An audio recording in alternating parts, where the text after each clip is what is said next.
What's up? This is MC. Sa videong to, ang topic natin ay parts of equations containing basic operations. At ito ay continuation ng elementary mathematics na series. So tulad ng nabanggit ko sa huling episode, meron tayong 4 na basic operations which are addition, subtraction, multiplication, at division. Unahin natin ang mga equation na merong addition. Halimbawa, 64 plus 21 is equal to 85.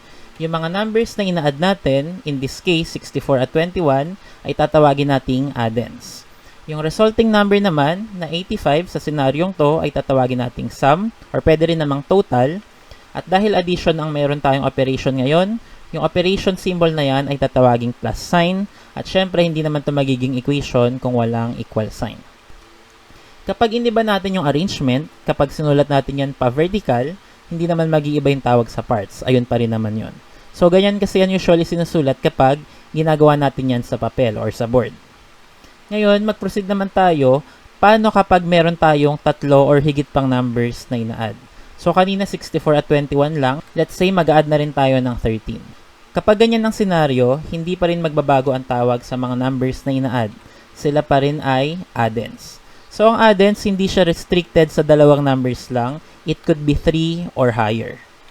Yung magiging sum ng tatlong number na yan ay 98 at again, sum ang tawag dyan or total. Ngayon, meron tayong dalawang plus signs kasi nag-add tayo ng tatlong numbers at syempre, meron pa rin tayong equal sign. Again, kapag ina-add yung mga numbers, ang tawag doon addends. Kapag result ng ina-add ng mga numbers, ang tawag doon sum. Ngayon, mag-proceed naman tayo sa subtraction. Halimbawa, meron tayong equation na 38 minus 15 is equal to 23. Yung 38 na binabawasan, yung unang number, ang tawag natin dyan, minuend. Yung ikalawang number naman, in this case, 15, yung pinapangbawas, ang tawag natin dyan, subtrahend. At yung resulting number naman, in this case, 23, ang tawag natin dyan, difference. Kumbaga si 23, yung dahilan kung bakit magkaiba si 38 tsaka si 15.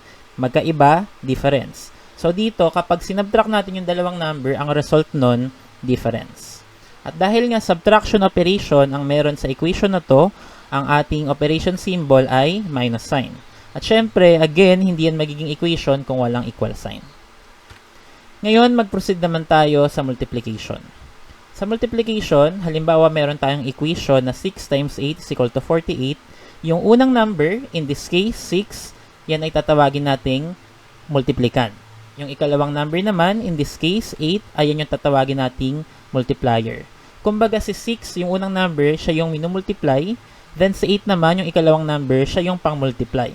At yung result naman, kapag nangyari na yung operation, product. At dahil multiplication ang present sa equation na to, ang symbol na yan ay tatawagin nating multiplication sign. At again, hindi yan magiging equation kung walang equal sign. Si multiplicand, tsaka si multiplier, yung mga numbers na minumultiply, pwede natin yan i-generalize at tatawagin na lang natin silang factors. So kapag sinabing factors, kasama na yung multiplicand dyan at multiplier. Or actually, pwede pa yan maging higit pa sa dalawa.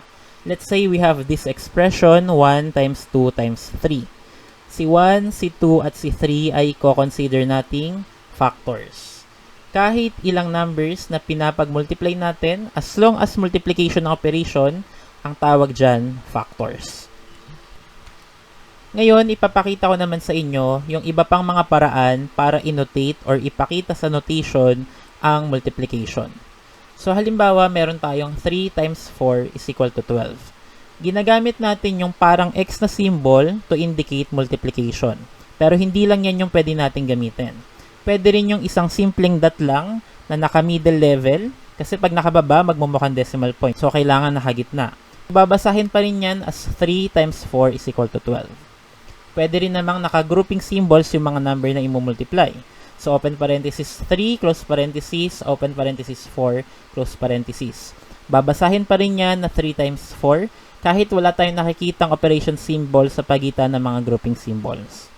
At ang huli, yung ikalawang number na lang yung naka-grouping symbol. So, 3, open parenthesis, 4, close parenthesis. Babasahin pa rin yan na 3 times 4.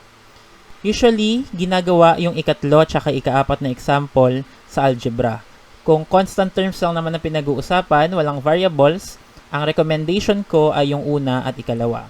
Especially yung ikalawa kasi nga, simpleng dot lang yon. So wala nang magiging mas convenient pa doon. Yung iba gumagamit ng asterisk, pero I think ginagamit lang naman natin yung kapag keyboard yung gamit natin. Or kapag nagchat-chat or nagta-type sa keyboard.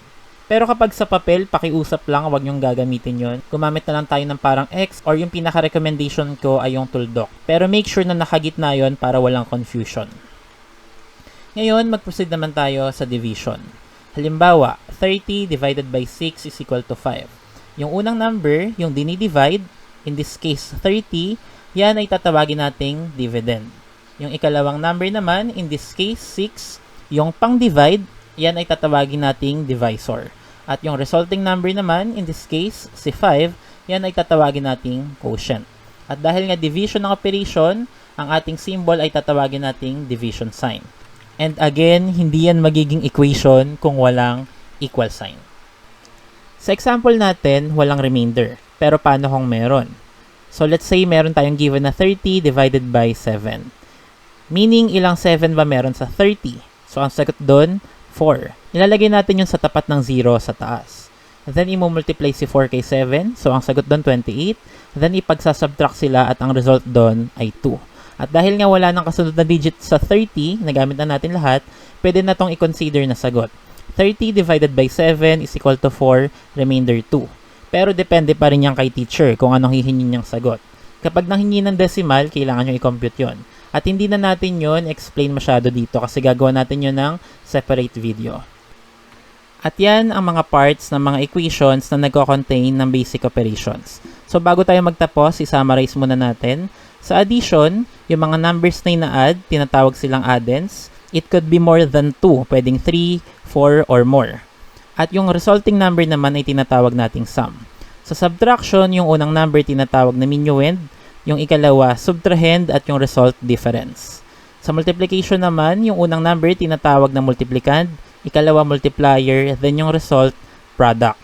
Pero in general, tatawagin natin yung mga numbers na minumultiply as factors. At pwede yun maging higit pa sa dalawa.